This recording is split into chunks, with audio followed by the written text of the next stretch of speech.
No, I just like kind of. Well, I mean, still without a bunch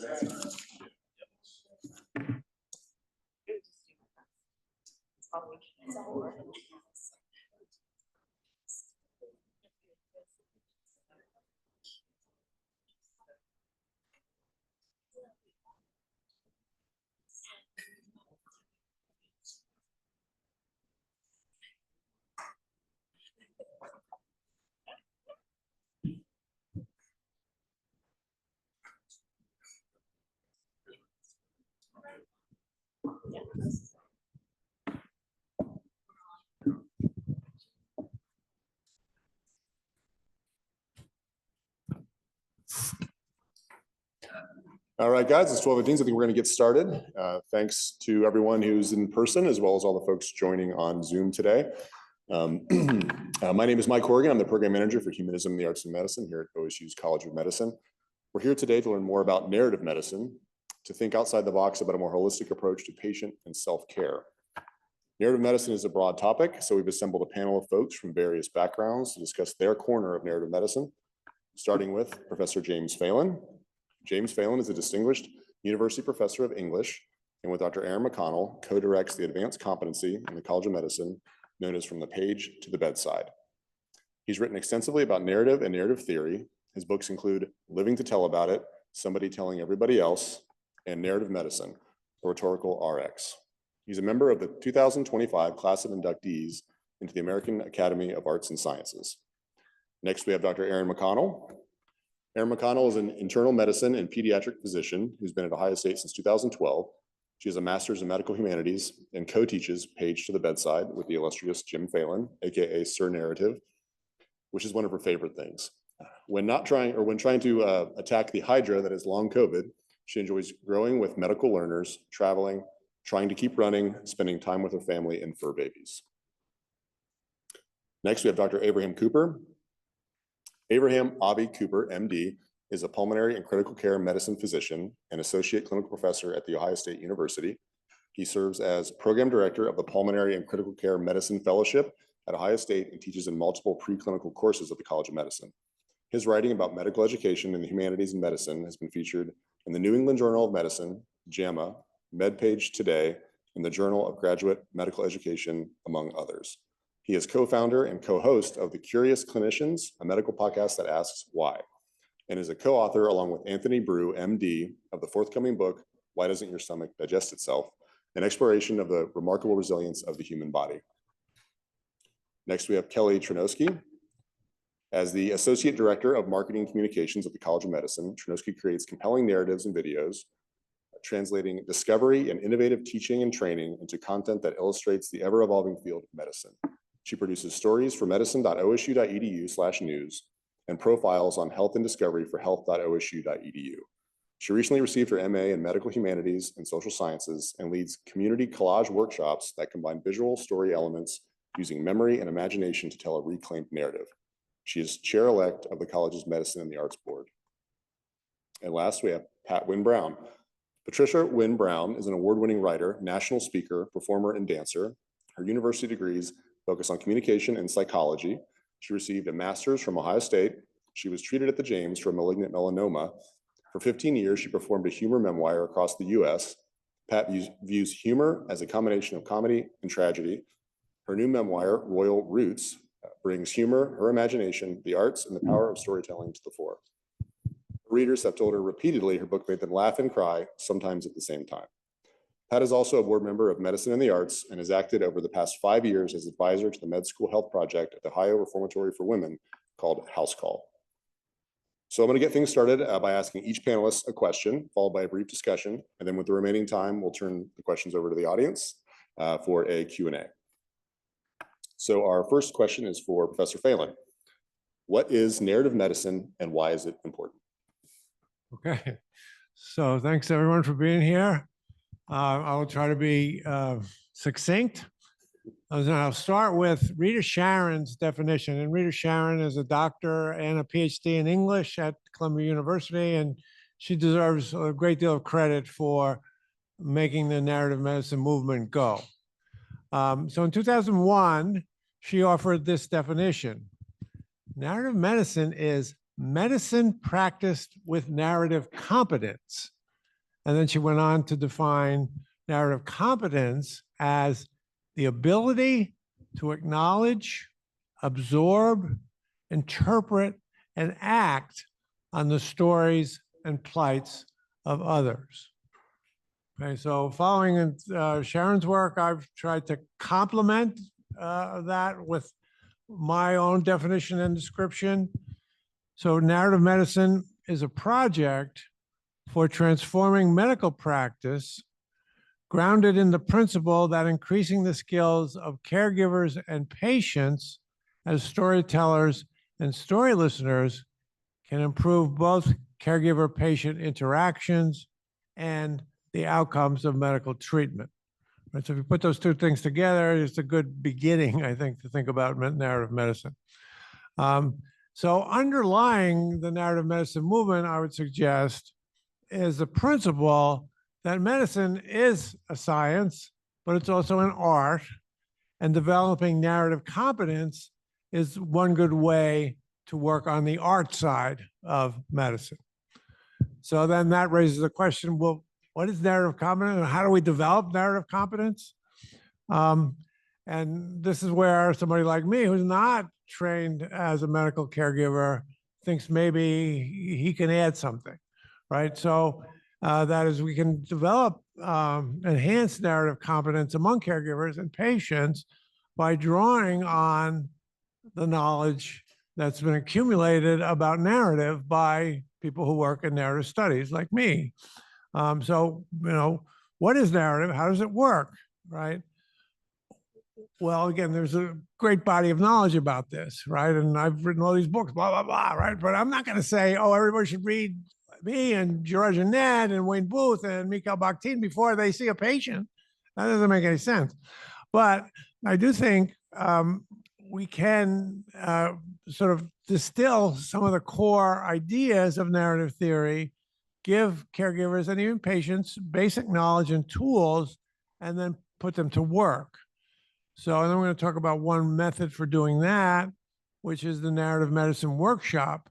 It's an idea that Rita Sharon and her colleagues have developed, and then I've tried to adapt, right? So the idea with this method is that you get a group together, you share a story, you share ideas about the story, and then you write something. Everybody in the group, in the workshop, would write something, excuse me, in response to a prompt provided by the workshop leader, and then you could share the writing, okay? And so my version, I'm coming to the end here, my version of the workshop is rooted in a conception of narrative as rhetoric, somebody telling somebody else on some occasion or for some purposes that something happened, which seems to me to be a good description of what's going on in the clinic, right? So then for the workshop, thinking about narrative as rhetoric leads me to identify 3 steps for the workshop, which I call 3 steps of rhetorical reading: understanding, overstanding, and springboarding. So understanding would be the group trying to do a sympathetic reading of the story to see it in a way as the best possible version of itself. And then the step 2, overstanding, would be to assess the story, talk back to it, right? And the talk back can range from, wow, that was amazing, to, wait, well, there's something off about that. Let's think about what went wrong, right? And then springboarding, the 3rd step, would be to use the story as a jumping off point for the reader's pursuit of their own interests, including possible applications in the clinic. Lots more to say, but I'll stop there and pass it on to Erin. Any other comments on the question before we move on to the next question from the group? I've enjoyed participating in and working with Jim in his workshops. We did have a little interest group for a while where we did workshops kind of like on the fly, and invited people to them, and they were very fun, and produced some really good writing, even for people who don't feel like they're writers. Like, it's a nice type of writing because it's not the writing we do on charts, but it was nice to do the type of creative writing, like mimic the authors we were reading. And we've done this before for like OB-GYN grand rounds and my clinic in particular at Lewis Center. And I just really love that kind of thing because people who think they can't write, everyone can write. And everyone can write creatively. And so I encourage people to, there's actually lots of resources out there for narrative medicine prompts. You read a short story, there's a prompt you can use based on that short story. I just actually was reading a bunch of them recently because this got all my mojo up for narrative medicine again. You know, doing those types of exercises are very well filling, I guess, for lack of a better word. So I encourage you guys to look into those because they're very easy to do, very accessible, very quick. Well, if you want to hold on to the mic here, the next question is for you, Dr. McConnell. How does one practice narrative medicine in a clinical sense? I think part of it is just being willing to listen as opposed to interrupting and asking and trying to make patients fit your time frame. Something that apologies if we were blessed to be invited to talk on NPR yesterday. So some of the stuff I say is probably going to be a bit overlap. But the average statistics suggest that we give people about 10 to 15 seconds before we interrupt them. Like when we're getting kind of the history of present illness or HPI, I think it's more important to let people tell us their stories and not interrupt them, you know, give them a good 1 or 2 minutes. And studies have shown it doesn't take add a lot more time to the patient encounter by just letting people talk and tell us their stories. How I like to start the visit with people is just to come in and say, hi, I'm so-and-so, which, you know, they may or may not know me depending on if they're my patient or not. And I'll say, you know, introduce myself and say, tell me your story. And I actually like starting like that because as opposed to saying like, what brings you here today or what's wrong, or I read this, because a lot of times we get it wrong. And by we, I mean all of us, including myself. I'll read the chart and be like, oh, it's a sore throat, but they're like, no, it's my toe. And that just doesn't land well with people. If you're on the wrong body part or you misgender the patient, there's a lot of ways you can really just introduce yourself badly. So I think a really nice, neutral and open introduction to people is tell me your story. I think that narrative medicine lends itself particularly well to what we do because really stories are kind of what brings us into medicine. We all have stories as people, like living people. Everyone, you know, we grow up learning stories. We share stories with our families. How we present our illness script is stories. I just feel like it's the basis of who we are. And those are the things that I take away from medical school. They're not the Krebs cycle or, you know, like the Starling curve or anything like that. It's that my first patient as a pediatric medical student was that she had Guillain-Barré and she presented with weakness after trick-or-treating. And she fell when she was running from house to house. And this was after a GI bug for 2 weeks. And so just like that kind of stuff sticks with you. You remember your first patients and their stories and whatnot. So I'm kind of just rambling now. So yeah, follow-up thoughts, questions. Any other comments from the panel before we move on to the next question? I just wanted to bring up the time factor because when my husband was talking to his golf buddies about this session, they said, well, they don't have time to do this with you. And they have the bottom line and, you know, it's become very corporate. So does it really save time though, when you hear somebody's story?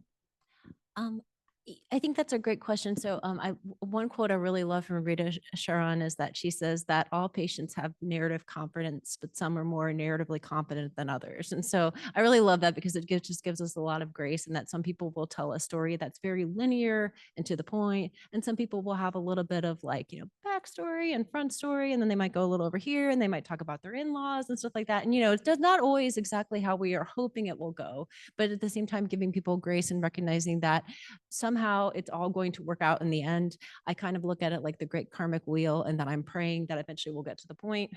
It may not always be the way or as quick as I was hoping it would, but at the same time, just trying to give everybody grace and that we're all going to get the time we need in the end. So, you know, somebody may take 45 minutes, but then the next person, maybe it'll be like a 5-minute strep throat. And so just praying that it'll all work out in the end.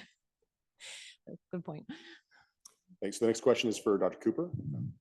What is narrative competence and how do we foster this as a skill in trainees?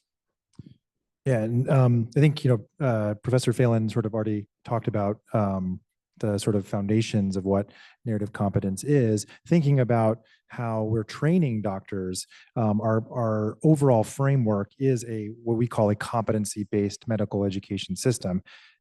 Any doctor, any physician that graduated from residency within the last 30, 20 or 25 years or so came out of training having experienced competency-based medical education.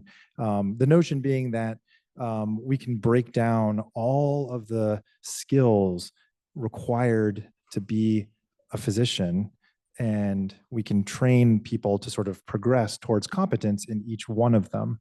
And so I love this framework of narrative competence, because what it suggests and implies is that humanistic, sort of empathic physicians that can synthesize their patient stories and their own stories, their own identities as physicians, are not born, they're made. And that it's on us and it's on the medical education system to train them that way. And Professor Phelan sort of talked about the art versus the science of medicine. And I think narrative competence really lands and has immense relevance for both. If we think about maybe the science part first, like Dr. McConnell was saying, when we're interviewing patients, having them being able to tell their story is actually really, really important as diagnosticians. There's evidence to suggest that is like a skilled diagnostician should be able to get the correct diagnosis about 80% of the time after just hearing the patient tell their story without any other data. But that requires a tremendous amount of close listening and thinking in real time, using one's medical knowledge and then overlaying that on the story that the patient is telling you. So one of the things, I'm actually going across the street to teach LG, preclinical doctoring class, just right after this. And one of the things that we talk about is something called illness scripts, where certain diseases present certain ways. And if you give patients the space to really describe what is happening to them, it'll make you a better diagnostician.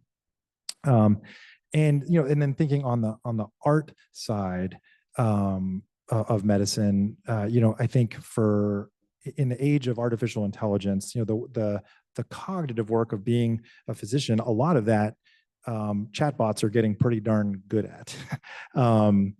But one thing they can't do is hold a patient's hand. They can't connect with them as people. They can't sort of hold space for grief or joy in a clinical visit.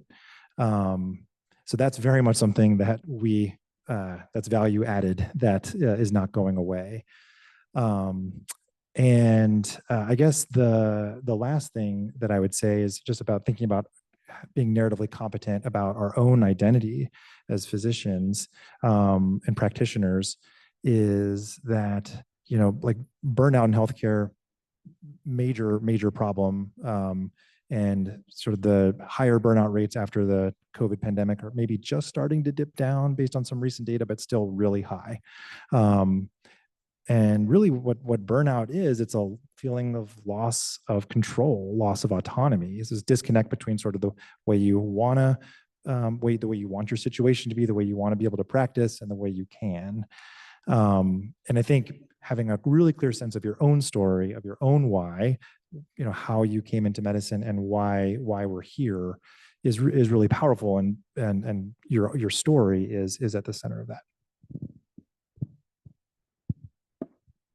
Any other comments from the panel before we move on?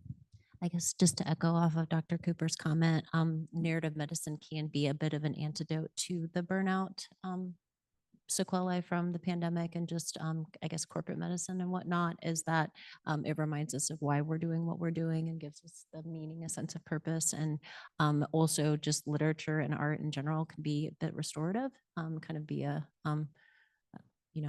rebirth per se. Just kind of dipping our toes into those wells. Next question is for Kelly. How do you draw out a story from a patient or person? Are you going to put up my beautiful? Oh, sure. Yeah. Thank you. I believe how you draw out a story of a patient or a person is you lead with curiosity and vulnerability, and you view all relationships as intimate. So narrative medicine teaches us to pay attention to nonverbal cues and information as much as what is presented.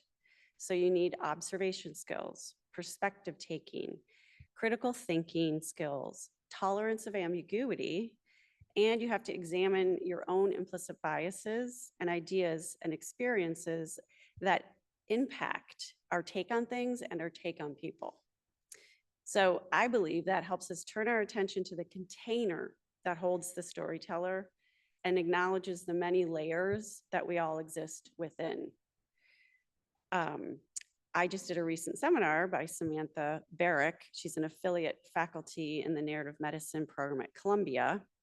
And I found this piece of her writing. It's called "The Insult is in the FAQ."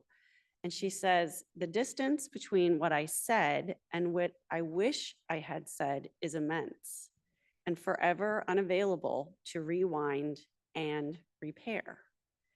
So I think jumping in, and so there isn't a space where they have to regret what was not said is the crux of the approach. I included a few images from my recent collage piece, "Happiness is Worth the Trip." It's based on a community collage workshop I taught and I used to collect research for my thesis. And the piece explores the elements of the left and right brain used to create.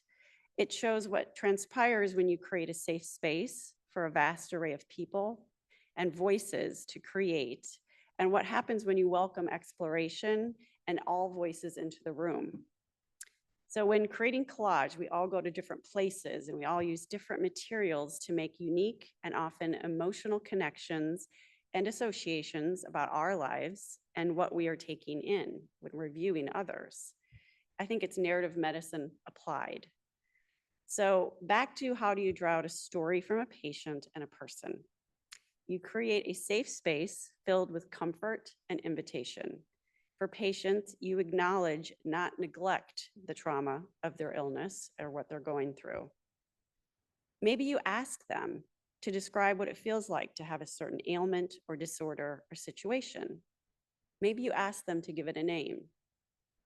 Maybe you ask them if it had anything to say to them, what would it be? A disease is not an identity. Narrative medicine knows that we are more than our symptoms, our past, and our problems. Any other comments from the panel before we move on to our last question?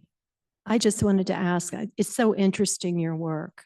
And I imagine what cannot be said is often put into the art. Do you find that to be true, that something that you can't even utter to your best friend or to your physician can come into this experience?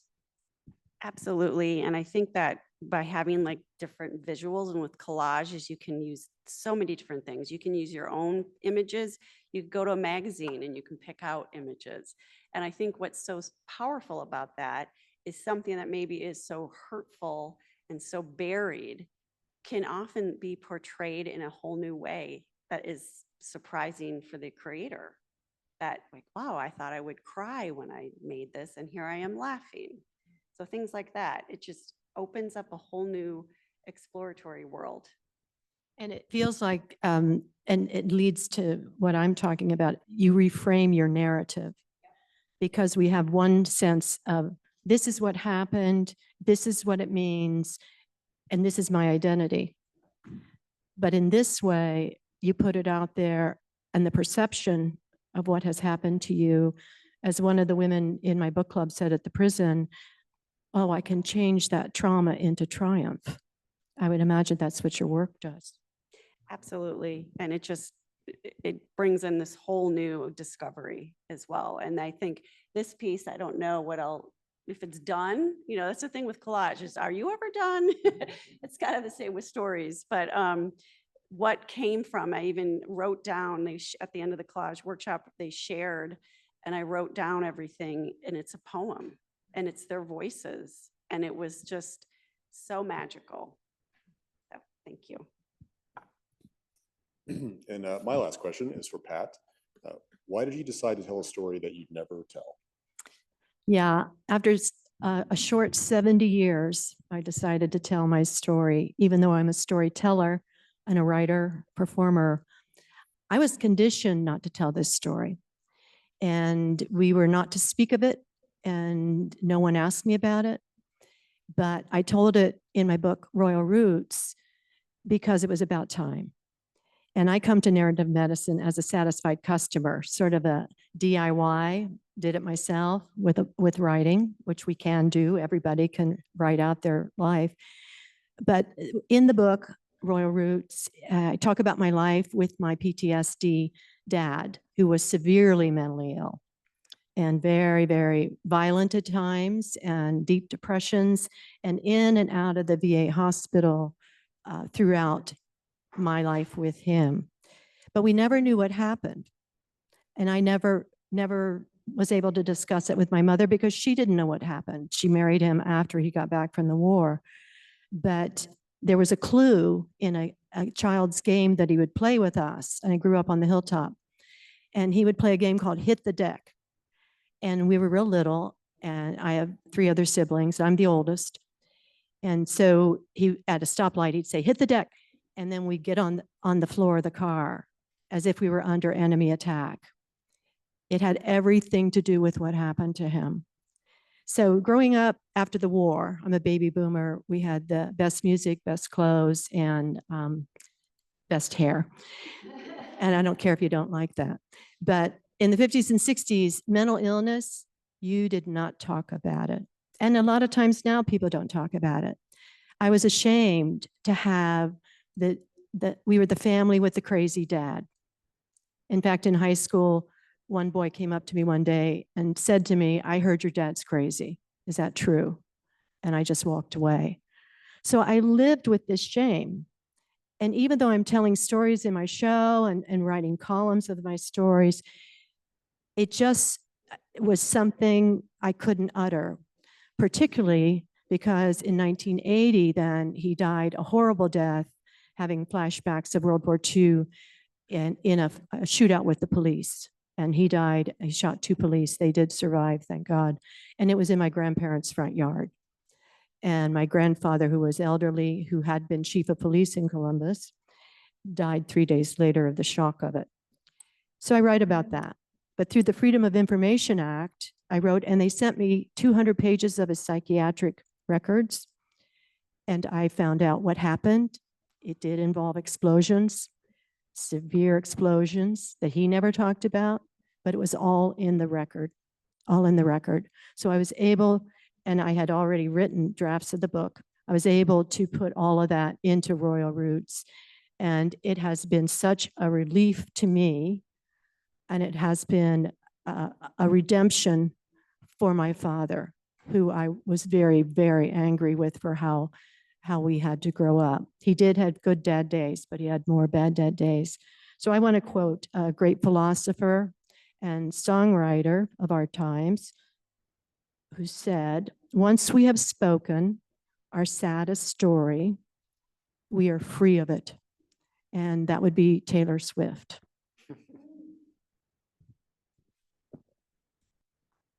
Any other comments from the panel before we move on to the open Q&A?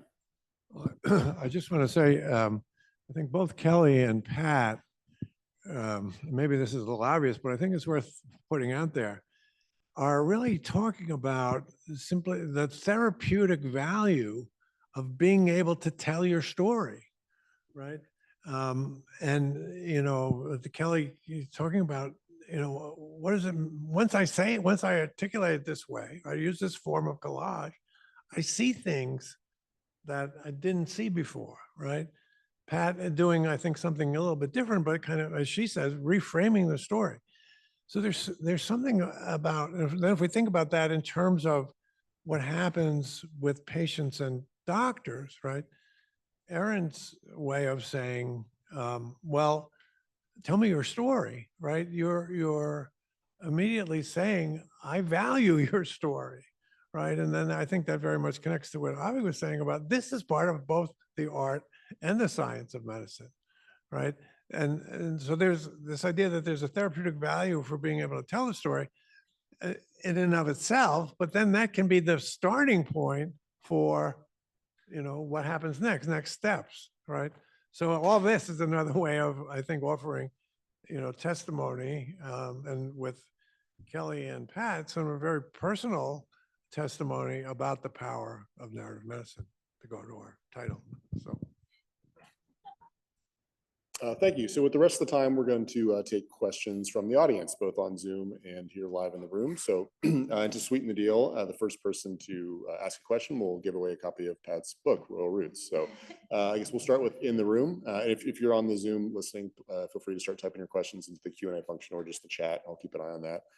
Anybody in the room have a question? All right.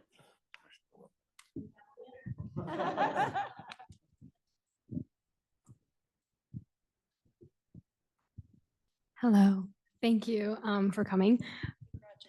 Thanks so much. My question is for the practicing physicians. Where do you feel like narrative fits into like our note writing?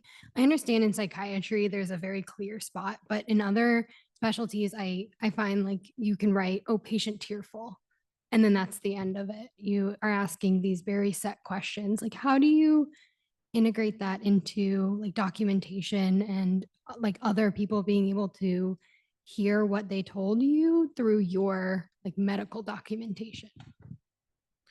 It's a really great question there. So I think sort of embedded in your question too is this notion of like distillation. So there's a distillation that happens from what the patient says to what we hear, and then almost like there's a translation into medicalese that goes into the chart. And I do think that one doesn't have to put everything that a patient says into the chart, right? Like that's just not the reality of how we practice. But I do think that it is worth creating space for the patient's experience, for the things that they're concerned about, and finding a way to, despite it being a durable medical document, having it there. Because I, like when I do this, it's not easy, because we have templates and we have to be efficient and we have to keep moving, and like, well, I've got 3 patients roomed and like I gotta keep going. But I think finding those little islands of the patient experience and putting them in the note, if you can have that be in the context of the overall visit rather than just a random like, oh, and like the patient said this randomly, that sort of doesn't make a lot of sense. But if you can find a way to sort of contextualize it, it's important. The flip side of that is when I was a resident in Boston, we would rotate at the VA. And I guess the policy was like the chief complaint that the nurses would put in their notes would be literally the first thing that came out of the patient's mouth. So it'd be like, chief complaint, like, my son won his baseball game last night or something like that. And so it would be funny, but it's like, well, that's like, why is that there? So I think finding a way to make it relevant from a medical context while making sure that the patient as a person sort of has a 3-dimensionality in the note is important. Just 2 thoughts on that. One of them relates to the VA actually. So they actually have this really nice project that people may be familiar with called My Life, My Story. So the VA actually has like a project where, anyone can volunteer to do this work, but they actually get like kind of a little brief bio from each veteran that is parallel in the chart. And they get like it's like a little biography about this is who the veteran is. This is the service they've performed. This is what's important to them. This is who they are as people. So I think that's a really nice complement to the, kind of like Rita Sharon talks about parallel charting. So this is a document we can have in addition to like kind of our medicalese, as Avi so adeptly put it. I think trying to incorporate like the narrative medicine into our charting and trying to get away from like the note bloat and all this extraneous stuff that we put in our notes. The issue with quoting patients can be like we can use words to like help, and we can also use words to harm. So I've seen quotes used to ridicule people, and I've seen quotes used to help verbalize how people are feeling. And so I think we have to be careful of how we're using the quote, like what picture we're painting of the patient. And I'm not saying that like as a, wagging my finger at people. I'm just saying, like, if we're using a quote to represent how the patient's feeling, to how they're expressing themselves, I think that's one thing. If we're using the quote because what we think is that the patient's being ridiculous and we're using it to demean them to other medical professionals, I think that's a very different story. So I think language is powerful, and we need to use it to benefit our patients and not to detract from them and their credibility. So that's just another thought I'm having. And so I'm trying to give the patient a voice in the note, but also not to take away from their care by other providers. I think is another important thing to remember. What was so interesting about reading my dad's charts, which were handwritten by the doctors from 1943 to the day before he died in 1980, the 200 pages, they had direct quotes of his, of "I feel worthless. I feel like I'm not taking care of my family." And quotes about denying that he used corporal punishment, but he did use corporal punishment. So he sort of, but it was interesting to me also, the massive explosion that he was in 1943 on a base at Norfolk played a prominent role in the very beginning, but it was stateside. It wasn't in combat. And as we go along in the notes, it becomes insignificant and totally not connected, cause and effect. And I thought, you're missing the story here. And he was made to feel it wasn't in combat, therefore I'm weak, and there must be something wrong with my character, rather than my brain was probably scrambled by these explosions.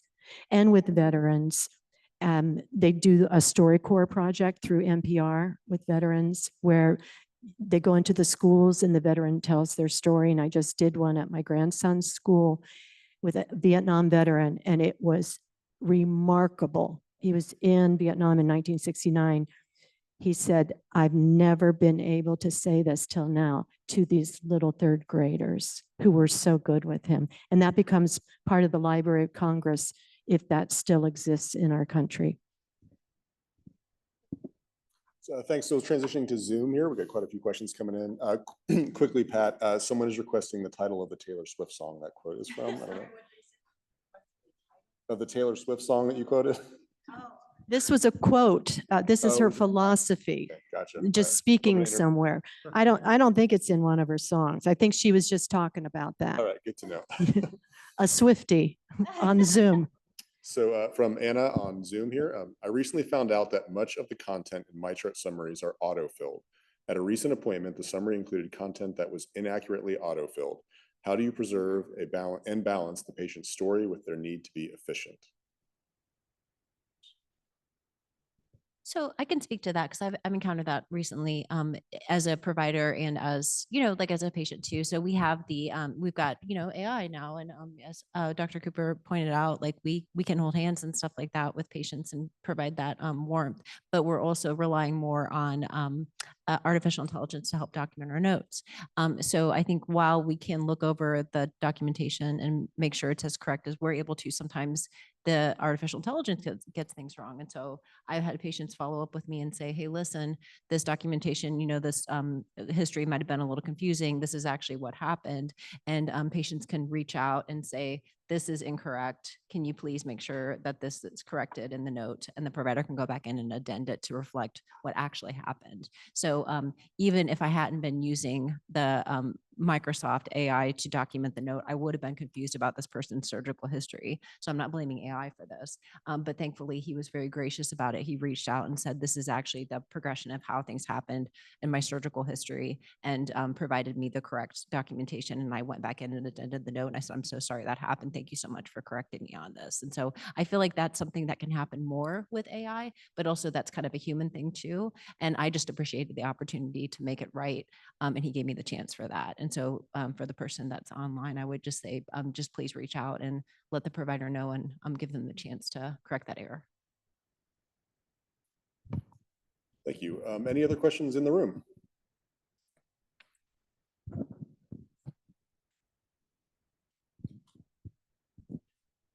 So I know that, I mean, to just kind of add like another dimension on the power of narrative medicine, I know a lot of work is, and I think if some takeaways from this could be, it's like, it's just about the interaction between the care provider and the patient. And it definitely is this, and there's tremendous power and wealth to be gained from that. But I know a number of people on the panel have also brought out the topic of burnout, which I don't think is going away anytime soon, even as the height of the pandemic is becoming more and more of a, it's becoming lessened. It's still, we're still seeing care providers like leaving the profession for it's just out of the sheer professional exhaustion.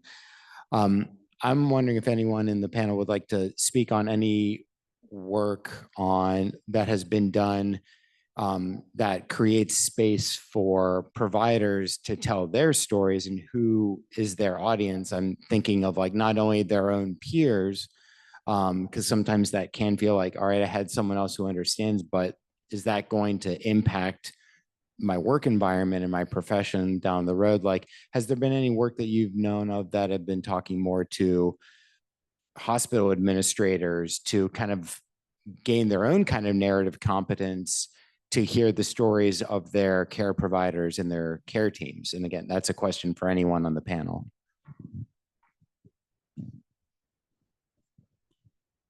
I'll start quickly just with, I think this panel is a start, having honest conversations. And, we do as an institution offer a lot of different well-being opportunities and such, but we have the medicine and the arts here at the College of Medicine. And I don't think people know about it. And it's workshops and activities. And there's a space where we have studio materials. We have orchestra concerts, but we have an art show that's open to everyone in the community. So in little ways, we are trying to put it out there. And I think, again, through the workshops, I mean, the students and the learners pack those, and they make, I do stories on them, and they'll say, I know I have my step 1 test coming, but I wouldn't miss this for the world, because this gives me a way to think differently, to learn some skills and some critical thinking, and learn that people do think differently, and then kind of dig into that. And so we are doing that, and we want to do more in this space. And we're both on the Medicine and the Arts Board, and Mike is our manager. And these opportunities to express yourself through the arts are there. And Charlene, as a matter of fact, has led the poetry workshops. And maybe you'd want to say something about the good that happens as a result of those, if I can put you on the spot. Well, thanks for asking. Poetry helps people, you write about what you're living and experiencing and seeing and observing, and it goes way, way beyond sort of therapy. You can journal and put it in a drawer and get rid of it, but when you're writing a poem, you're making art. And so you are pouring what's happening in your life into that, but you're also, once it's on the page, you go through a process of being a tad removed and shaping it as art and making a thing out of it. So you're externalizing it, but you're also sharing it with the world. So I can say, because I've just been through an ordeal with a husband with dementia, that I wrote through those years, but I didn't write for therapy. I wrote to understand and make sense of the world I was living in at that point. And I think that probably saved me in some ways, but it's also, I think it can be very useful for physicians and nurses and therapists of all kinds to do that. I just sent out through the Medicine and the Arts Board a poem that a really gifted, amazing writer who's a radiologist at Ohio Health, Amit Majmudar, writes in every genre: fiction, nonfiction, translation, poetry. Amazing, his output. I've asked him when he sleeps and he won't answer. But he just had a poem in JAMA that really addresses the life of the first 2 years of med school. So I thought that would be just a marvelous thing to share with med students. It involves the therapeutic smell of old books as an antidote to stress. So yeah, I mean, making art of any kind is so necessary. And I just want to add one thing, because at Ohio State, here in the med school, an art pursuit is encouraged. And I have a son who became a physician, and he did a fellowship at Memorial Sloan Kettering. And he was also doing woodworking on the side, making furniture, like no car, strapping giant quantities of wood to his body and taking the subway. But he was reprimanded many times for having that side outlet. I mean, you should not be doing this. You should be focused only on what you're doing here. And I think that making things out of wood saved his mind, definitely. So there is such an important place for the arts and the language arts and poetry. I'll just say one thing as well, that I think it's important for institutions to create spaces for people to be able to share their experiences with others and in a safe but also structured way, sort of having a container for it. And I think that when institutions do that, that speaks to saying that we feel that this is important. There are, I read about a neurosurgical residency recently that implemented like a structured grief rounds for their residents. So for unexpected or for difficult outcomes for their patients, it gave them a place to bring those stories and to share that with others. And so I think there's a lot of opportunities on the graduate medical education space for us to do that. For my own experience, I participated, I don't know if any of y'all listened to The Moth or the Nocturnists. So I've never been on either of those, but one of our specialty societies created a storytelling event.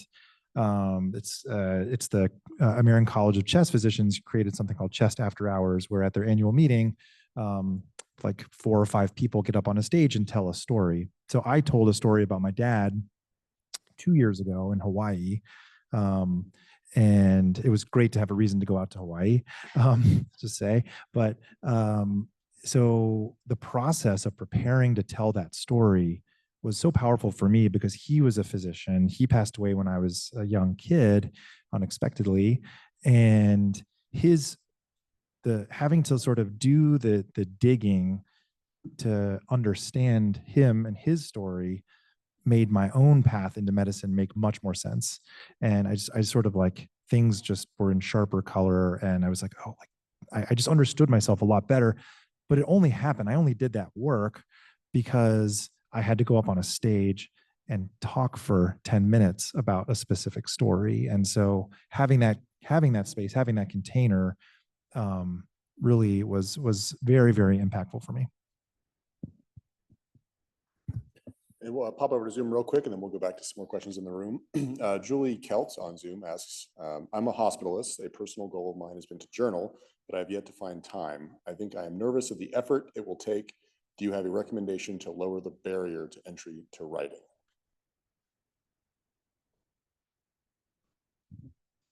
I'm struggling with this myself, and maybe we'll both set the goal to just do it, because I think that some of the concern is judging what comes out. You're worried someone's going to read it someday, or that, like whatever you get out is going to be found by someone.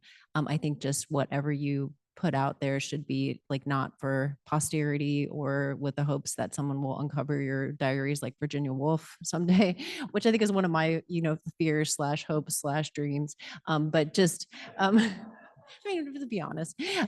So I think more so just to get the words out there and into the ether so that they'll exist, and it's more the process and not the actual product. And so we will work on this together. #goals. I think in practical terms, something that works for some people, whether it worked for you, I guess remains to be seen, is, in addition to the just do it, is sort of reduce the initial task in your own mind, right? Set aside 15 minutes, 20 minutes, do free writing. Just see what you can get done in that limited time. And then, go back to it tomorrow and give yourself another 15 minutes. And again, it's not a, one size fits all, but it is something that, some of my work with graduate students who are struggling to write does pay off. We got a few more questions in the room.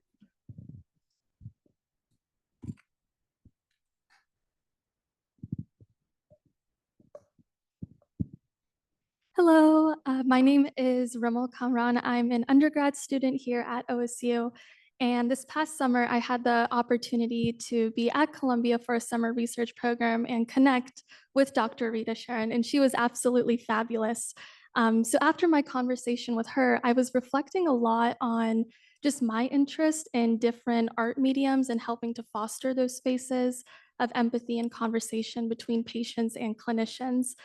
For me especially, I love poetry. I write a lot of poetry in my free time. And something that I recognize from writing poetry is that there's a lot of meaning that can be extracted from the process of creating art itself.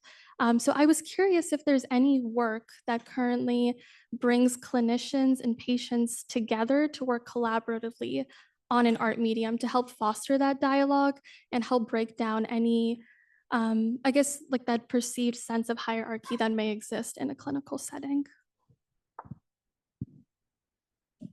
I can tell you about one thing. It's going to be on the screen at the end. We shared some links. There is a wonderful website called the Project Wonder, and it's science and art together. So it's from the Wisconsin College of Medicine, and to tell the research that they're working on, they work with artists of all kinds to create it. So it's such a great way to look at both sides, but that they're so interconnected, I think. And I think, again, just, participating in, the art show, I always tell people, you don't have, we have amazing talent, but we also have people just starting, and we take everyone. You have to just honor where you are in your space and in your skills, and just look at it as discovery. I just think that'd be a really interesting workshop to do at the hospital with physicians and patients to be involved in an art project during the day. That just seems like a wonder to me. And it would open up so many doors of your mind as to who that person is as a patient, and then who that person is as a physician, and that we're both people first, and patient and physician second. We have another question over here somewhere.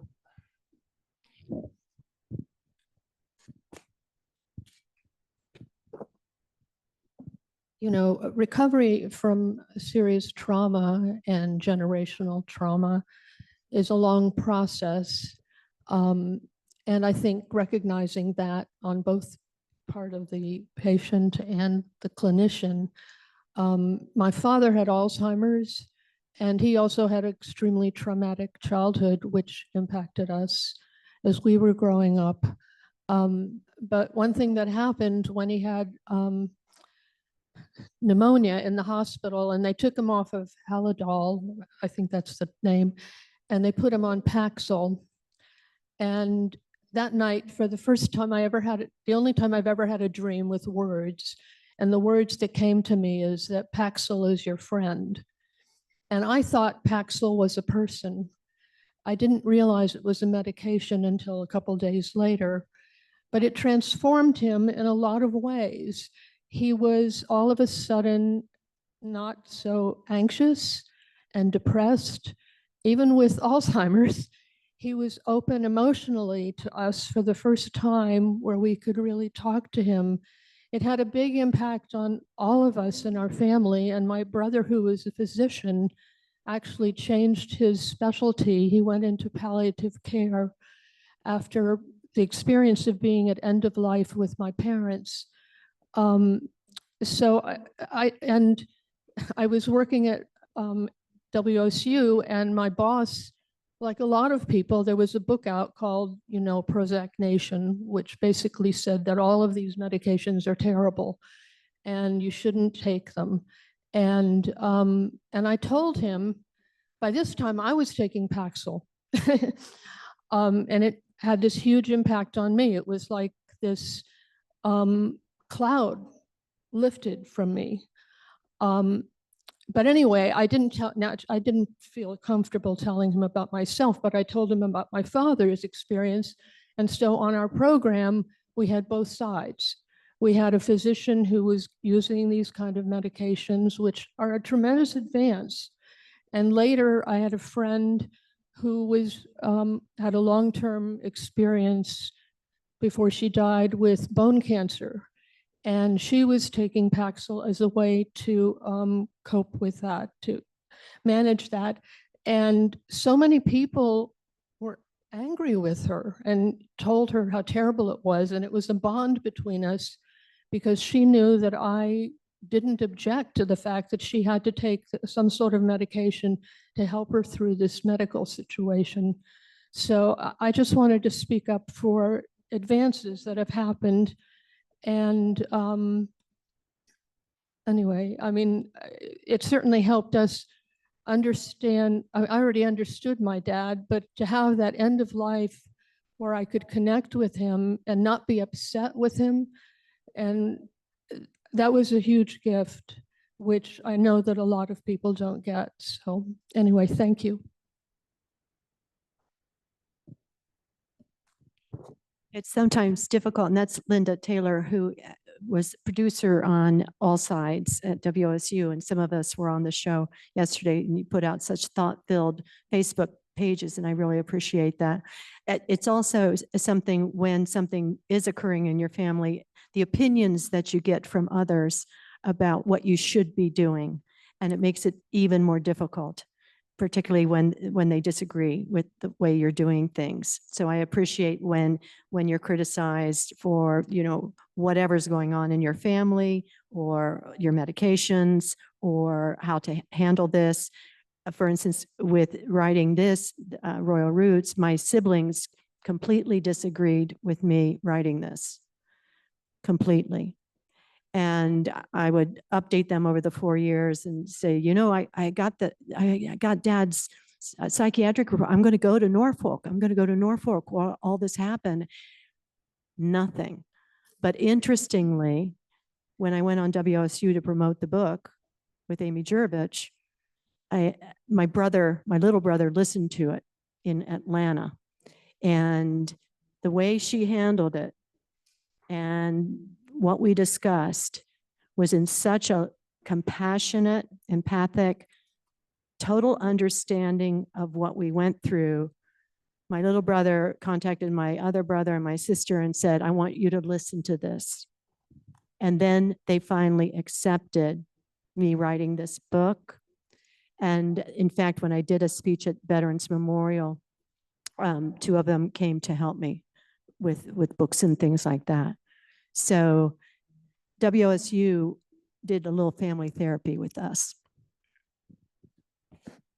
Yeah, I was just going to also just thank you for bringing up the importance of narrative at the end of life.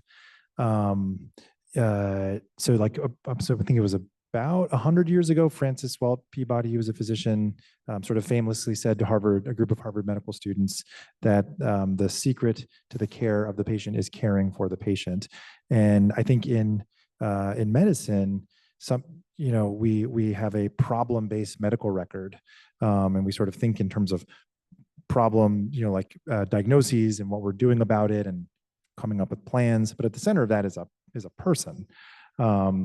And I had a palliative medicine attending. His name is Dr. Lachlan Faro. He used to run the Schweitzer Fellowship. He used to ask this incredible question when he was talking to patients sort of toward the end of life and sort of doing advanced care planning. He would say, what is a good day for you? What does that look like? And I remember being a med student, like watching him ask that question. And it was really eye-opening to, in the midst of this very busy medical day, to see him really sort of throttle back and really slow down and just say, tell me what a good day looks like for you, so we can help achieve as much of that as we can with the time you have left. It was just such a beautiful question that I've tried to sort of adapt in my own way over the years.